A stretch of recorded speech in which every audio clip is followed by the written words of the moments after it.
എന്നോട് അങ്ങനെ പറയാറില്ല. ഞാൻ കണ്ടുപിടിക്കാറാണ് ചെയ്യാറ്. ഞാനും നമ്മുടെ ക്യാമറാമാനും അല്ലെങ്കിൽ സെറ്റിൽ ആരെങ്കിലൊക്കെ ഇത് കണ്ടുപിടിക്കുകയും ചെയ്യാറ്. അപ്പൊ നമ്മൾ കുറച്ച് ദിവസം മിണ്ടാതെ കൊണ്ട് നടക്കും. ഇത് എവിടെ വരെ പോകുമെന്ന് നോക്കട്ടെ എന്ന് വെച്ചാൽ ഒരു ഘട്ടം എത്തി കഴിയുമ്പോഴേ നമ്മൾ ഇവരോട് ചോദിക്കും. ജയറാമിനോടൊക്കെ അങ്ങനെ ചോദിച്ചാൽ എവിടെ വരെ എത്തി എന്നൊക്കെ ചോദിക്കുമ്പോൾ അത് ചില ഇതിലാണ്. പക്ഷെ എന്നെ ഞെട്ടിച്ചായിരുന്നു വെച്ച് കഴിഞ്ഞാൽ ദിലീപും മഞ്ജും തമ്മിലായിരുന്നു. കാരണം അവര് ഇങ്ങനെ പ്രണയാവുന്ന ഞാൻ വിചാരിച്ചില്ലായിരുന്നു. അത് പിന്നെ കുറെ കഴിഞ്ഞിട്ടാണ് ഞാൻ അറിയണത് ഇവര് തമ്മിലാണ്. പക്ഷെ സംയുക്തയും ബിജു മേനനും തമ്മിലുള്ളത് പെട്ടെന്ന് ഞങ്ങൾ കണ്ടുപിടിച്ചു എന്നുള്ളതാണ്. വളരെ പെട്ടെന്ന് കണ്ടുപിടിച്ച് അത് ബിജുയോട് ചോദിക്കുകയും ചെയ്തു എന്താണ് എന്ന് പറഞ്ഞിട്ട്. മധുരോമ്പരക്കാറ്റിലായിരുന്നു അത് തുടങ്ങിയത്. അതിനുശേഷമാണ് അപ്പൊ എൻ്റെ മധുരോമ്പരക്കാറ്റ് കഴിഞ്ഞിട്ടാണ് ഒരു മഴ എന്ന് പറഞ്ഞ സിനിമ അത് കഴിഞ്ഞിട്ട് എൻ്റെ മേഘമൽഹാറിൽ അഭിനയിക്കാൻ വന്നു. മേഘമൽഹാറിലേക്ക് അഭിനയിക്കാൻ വന്നപ്പോഴേക്കും ഒരു നല്ല പ്രണയത്തിലായിരുന്നു. അത് ആ സിനിമയ്ക്കും ഗുണം ചെയ്തിട്ടുണ്ട്. അപ്പോൾ പലപ്പോഴും ചിലപ്പോൾ അന്ന് ഞാൻ ചോദിക്കുമ്പോൾ അവരും പറയാറുണ്ട് ഈ ക്യാരക്ടേഴ്സ് അവരെ സ്വാധീനിക്കുന്നുണ്ടാവുമായിരിക്കും. ഈ പറഞ്ഞ നേരത്തെ പറഞ്ഞില്ലേ പ്രണയ സിനിമകൾ കൂടുതൽ ചെയ്തിട്ടുള്ളതുകൊണ്ട് അത്തരം കഥാപാത്രങ്ങൾ അവരുടെ ഉള്ളിലേക്കും തോന്നിയിട്ടുണ്ടാവുമായിരിക്കാം. ഇതില് ഈ ചോദിച്ചപ്പം ഏറ്റവും ചമ്മിയൊരു എക്സ്പ്രഷൻ ഇട്ടതാരാണ്? ജയറാമേട്ടനാണോ ബിജുചേട്ടനോ? കാരണം കണ്ടുപിടിച്ചിട്ടാണല്ലോ ഇവരോട് ചോദിക്കുന്നത്. ബിജു ആണ്. ജയറാമിന് പ്രശ്നമൊന്നും ഉണ്ടായിരുന്നില്ല. ജയറാം വളരെ കൂളായിട്ട്. ബിജു ആണ്. ബിജു എന്ന് വെച്ചാല് ബിജു ഒട്ടും പ്രതീക്ഷിച്ചില്ല അങ്ങനെ ഒരു സംഭവം ഉണ്ടായത്. എന്ന് വെച്ചാല് അതിന് മുമ്പ് ഒരു ദിവസം ഞങ്ങൾ അറിഞ്ഞു ഒരു ബസ്സിൽ പോകുന്ന ഒരു സീനുണ്ട്. അതിപ്പോൾ ബസ്സിൽ ഞങ്ങൾ ആദ്യം ക്യാമറ ബസ്സിൻ്റെ അകത്ത് വെച്ചിട്ട് കുറേ ഷോട്ട് എടുത്ത് പിന്നെ ക്യാമറ പുറത്ത് വെച്ചിട്ട് ഇവർ ലോങ് ഷോട്ടിൽ ഇവർ വരുമ്പോൾ ഉള്ളതുണ്ട്. അപ്പോൾ എടുക്കാൻ വേണ്ടി ക്യാമറ സെറ്റ് ചെയ്തിട്ട് ക്യാമറാമാൻ സൂമൊക്കെ ചെയ്തിട്ട് അപ്പോൾ ബിജു മേനനും സംയുക്ത ഒരു സീറ്റിലിരിക്കുക. അപ്പോൾ ജൂനിയർ ആർട്ടിസ്റ്റുകൾ ഉണ്ടായിരുന്നു. അവരൊക്കെ ഇറങ്ങിയിട്ട് സെറ്റാക്കാൻ വേണ്ടിയിട്ട് നിൽക്കുമ്പോൾ ഇവരിറങ്ങിയില്ല. ഇവരവിടെ തന്നെ ഇരിക്കുകയാണ്. അപ്പോൾ അസിസ്റ്റന്റ് ഡയറക്ടേഴ്സ് 10 മിനിറ്റ് ആവും ഷോട്ട് റെഡി ആവാൻ. അപ്പോൾ ബിജു പറഞ്ഞില്ല കുഴപ്പമില്ല ഞങ്ങൾ ഇവിടെ ഇരുന്നുള്ളതെന്ന് പറഞ്ഞു. അപ്പൊ ഈ ഇരിക്കണത് തന്നെ നമുക്കൊരു സംശയം. അങ്ങനെ ഇരിക്കേണ്ട കാര്യമില്ലല്ലോ. അത് നല്ല ചൂടുണ്ട്. റോഡിലാണ് ബസ് ഇട്ടേക്കണത്. നല്ല ചൂടുവാ. ബാക്കി ജൂനിയർ ആർട്ടിസ്റ്റുകളൊക്കെ എല്ലാവരും ഇറങ്ങി താഴെ നിൽക്കുകയാണ്. അപ്പൊ ഞങ്ങൾ ഇങ്ങനെ ഇപ്പൊ സുകുമാർ ക്യാമറ സൂം ഇങ്ങനെ ചെയ്ത് നോക്കിയപ്പോൾ ഇവർ തമ്മിലുള്ള സംസാരത്തിൽ എന്തോ ഒരു ഇതുണ്ട്. എന്നെ വിളിച്ചിട്ട് പറഞ്ഞു സാർ ഒന്ന് ക്യാമറ കൂടെ നോക്കിയെന്ന് പറഞ്ഞു. അങ്ങനെ ഞാൻ സൂം ടൈറ്റ് ചെയ്ത് നോക്കുമ്പോൾ നമുക്ക് മനസ്സിലായി ഇവർ തമ്മിൽ എന്തോ ഒരു സാധാരണ സംസാരം എല്ലാം തോന്നി. അതൊന്നും മിണ്ടില്ല. ഞങ്ങളൊന്നും മിണ്ടില്ല. അങ്ങനെ ഓക്കെ എന്ന് പറഞ്ഞിട്ട് നമ്മൾ റെഡിയായി അങ്ങനെ എടുത്ത്.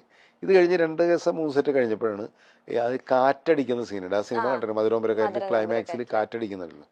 അത് ഷൂട്ട് ചെയ്തോണ്ടിരിക്കുക. അപ്പോൾ സംയുക്തയും ബിജു ഒക്കെ കാറ്റടിച്ചിട്ട് ഇങ്ങനെ സ്കൂളിന്റെ ഇത് എടുക്കുന്ന സമയത്ത് അപ്പോൾ സംയുക്തക്ക് ഈ ഇതിന്റെ പ്രശ്നമുണ്ട്. ബ്രത്തിന്റെ ഒരു ചെറിയ പ്രശ്നമുണ്ട്. അത് നമുക്കറിയില്ലായിരുന്നു. സംയുക്തക്കും അങ്ങനെ അറിയില്ലായിരുന്നു. പക്ഷെ ഈ കാറ്റടിച്ച് പൊടി ഇങ്ങനെ ഇതുണ്ടല്ലോ എന്താ പറയാ ഭയങ്കരമായിട്ട് ഡസ്റ്റ് ഇങ്ങനെ അടിച്ചിട്ട് പെട്ടെന്ന് ഒരു ഷോട്ട് കഴിഞ്ഞിട്ട് ഞാൻ കട്ട് പറഞ്ഞു ഓക്കെ എന്ന് പറഞ്ഞിട്ട് നമ്മൾ അടുത്ത ഷോട്ടിന് പോകുമ്പോൾ സംയുക്ത അവിടെ തന്നെ ഇരിക്കുക. അപ്പോൾ ബിജു അവിടെ മാറി നിൽക്കുന്നുണ്ട്. അപ്പോൾ സംയുക്തക്ക് ശ്വാസം കിട്ടണില്ല. ശ്വാസം കിട്ടാണ്ട് ഇങ്ങനെ വല്ലാണ്ട് വലിക്കാണ്ട് കഴിഞ്ഞപ്പോഴാണ് ഓടിച്ചെന്നിട്ട് അപ്പോൾ അമ്മയൊന്നും അടുത്തില്ല. അപ്പം ഞാൻ ആരോ ഓടിച്ചെന്നിട്ട് ഇന്ന് പിടിച്ചു കഴിഞ്ഞപ്പോൾ സംയുക്ത ഇങ്ങനെ ഇതാക്കണം. എല്ലാവരും കൂടി പേടിച്ചു. ഭയങ്കര ഒരു കയോ സിറ്റുവേഷനായി. അപ്പോൾ ഞാൻ ഇടയ്ക്ക് ഈ ഇൻഹെയിലർ ഉപയോഗിക്കുന്ന ആളായിരുന്നു. എനിക്കതിന് മുമ്പ് പ്രശ്നം ഉണ്ടായിരുന്നു.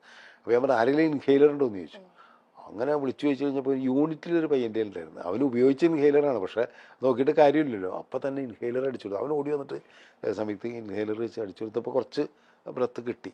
അങ്ങനെ നേരെ പിന്നെ സംയുക്ത കസേരക്കിട്ട് അവിടെ എത്തി. അപ്പം ഞാൻ പറഞ്ഞു ഇനി അഭിനയിക്കേണ്ടെന്ന് റെസ്റ്റ് എടുത്തോളം പറഞ്ഞു. നേരെ ഹോസ്പിറ്റലിലേക്ക് പോകാൻ പറഞ്ഞു. അപ്പോഴേക്കും അമ്മ ഓടി വന്ന് അമ്മ കൊണ്ട് ഹോസ്പിറ്റലിൽ കൊണ്ടുപോയി. അപ്പം ഞാനും ബിജും ഞങ്ങൾ ഷോട്ട് വീണ്ടും കണ്ടിന്യൂ ചെയ്തുകൊണ്ടിരിക്കുന്നത്. ഞങ്ങൾ സീൻ കഴിഞ്ഞപ്പോൾ നമ്മൾ സംയുക്ത ഇല്ലാത്തതുകൊണ്ട് തന്നെ ഒരു 4 മണിയൊക്കെ കഴിഞ്ഞപ്പോൾ പാക്കപ്പ് ചെയ്തു. പിന്നെ ഷോട്ട് എടുക്കാൻ ഒന്നുമില്ല. സംയുക്ത വേണം. അപ്പോൾ ഞങ്ങൾ ഹോട്ടലിൽ പോയി. ഞാനും ബിജും സുഖമൊക്കെ ഉണ്ടായിരുന്നു. ഞങ്ങളെല്ലാവരും കൂടി കാറിന് ഹോട്ടലിൽ എത്തിക്കഴിഞ്ഞപ്പോൾ നമുക്ക് സംയുക്തനൊന്ന് കയറി കണ്ടിട്ട് ബിജു നേരത്തെ പോയി. ബിജു ഒരു അരമണിക്കൂർ മുമ്പ് പോയി. ഞാനും സുഖമൊക്കെ നമുക്ക് സംയുക്തനൊന്ന് കയറി കണ്ടിട്ട് പോകാന്ന് പറഞ്ഞ് ഞങ്ങൾ ഇന്ന് കോളിംബെൽ അടിക്കുന്നു. ഒന്ന് വാതിൽ തുറക്കുന്ന ബിജു മേനോനാണ്. ബിജു ഒരു കാര്യമില്ല ചമ്പണ്ടത്. കാരണം വെച്ചാൽ ബിജു നേരത്തെ വന്നാണ്. അരമണിക്കൂർ മുമ്പ് വന്നാണ്. ബിജുവിന് സംയുക്ത വന്ന് കാണാം. ഒരു കുഴപ്പമില്ല.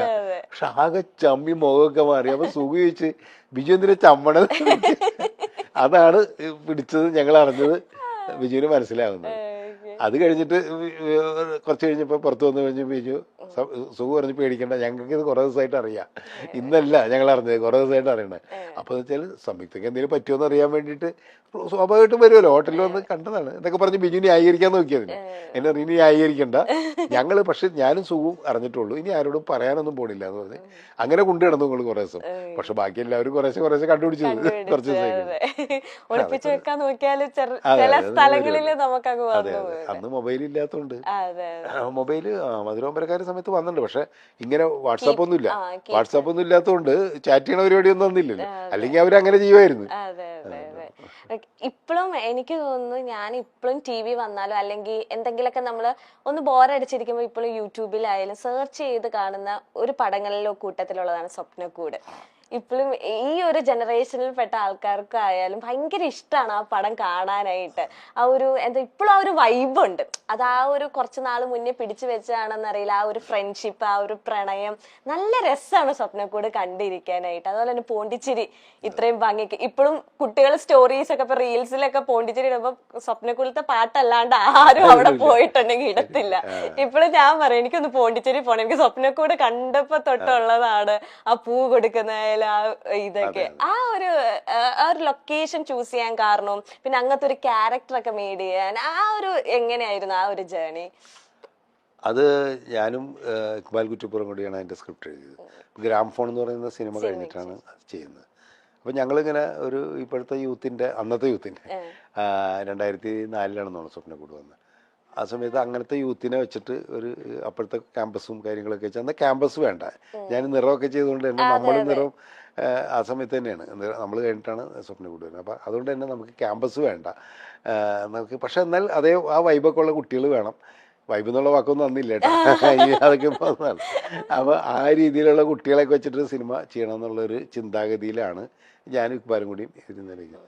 അപ്പോൾ എൻ്റെ മനസ്സിൽ ഞാൻ അതിനു മുമ്പ് ഇങ്ങനെ പോണ്ടിച്ചേരി ബാക്ക്ഗ്രൗണ്ടായിട്ടൊരു കഥ ഇങ്ങനെ ആലോചിച്ചിട്ടുണ്ടായിരുന്നു. പക്ഷെ അതൊരു പ്രണയകഥയായിരുന്നു, അത് വർക്കൗട്ടായില്ല.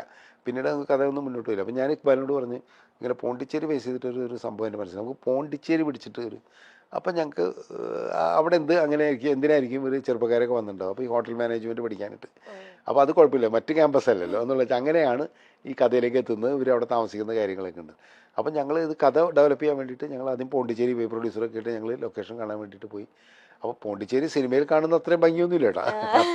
പിന്നെ നമ്മളന്ന് പറയുന്ന ഒരു സംഭവം ഉണ്ടായിരുന്നു, പോണ്ടിച്ചേരിയുടെ ഒരു ഭാഗമാണ് ഈ ഫ്രഞ്ച് കോളനി ആയതുകൊണ്ട് ഈ ഫ്രഞ്ച് സ്റ്റൈലിലുള്ള ബിൽഡിംഗ് ഒക്കെ. ഇപ്പുറത്ത് നോക്കിക്കഴിഞ്ഞിട്ടുണ്ടെങ്കിൽ പക്ക തമിഴ്നാടിൻ്റെ ഇത്. അപ്പോൾ പോണ്ടിച്ചേരിയും പാണ്ടിച്ചേരി എന്നാണ് അവിടുത്തെ ആൾക്കാർ തന്നെ പറയണത്. ഒരു സൈഡ് പാണ്ടിച്ചേരി തന്നെയാണ്, ഇത് പോണ്ടിച്ചേരി എന്ന് പറയുന്നത്. ഇല്ല. അപ്പോൾ ഈ ഒരു പോർഷൻ മാത്രം നമ്മൾ അതിൽ ഈ ഫ്രഞ്ച് കോളനികളൊക്കെ ഉള്ള ഒരു ഏരിയയാണ് ഷൂട്ട് ചെയ്തത്.